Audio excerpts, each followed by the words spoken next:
Thank you, Mr. Speaker.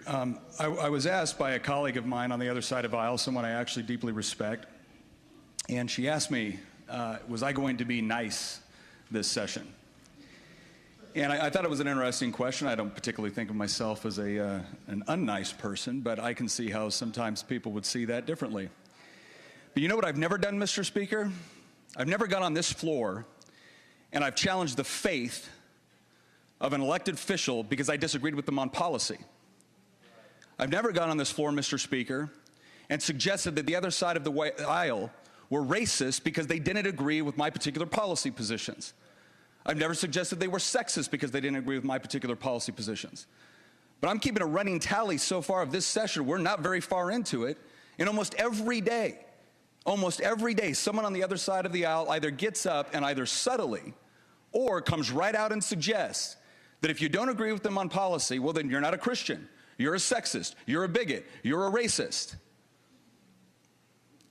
But the moment someone actually stands up and says, wait a second, no, I'm not going to accept that. If you want to debate me on the merits of our particular policies, I am happy to have that discussion. But the moment you claim, with no evidence other than we don't agree on a particular policy position, the moment you claim that that makes us racist or sexist or bigoted, Mr. Speaker, I've got news. This was tried during the election cycle.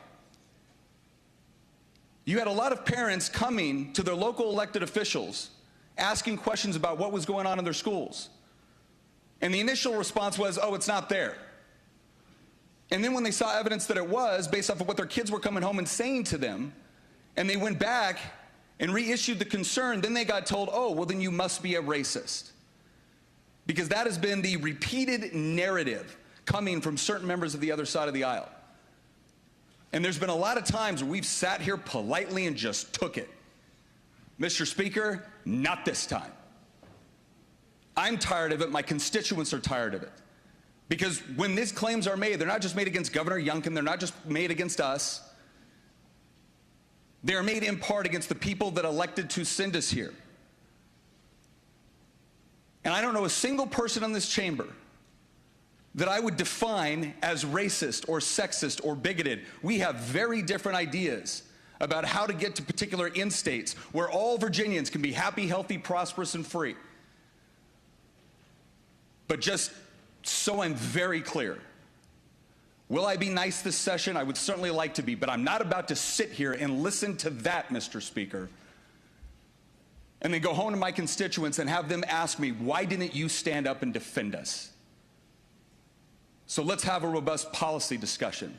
But if you're going to question the faith or the intentions of anybody that happens to disagree with you on policy, then you don't get to lecture us on compassion, tolerance, or an open debate. Thank you, Mr. Speaker.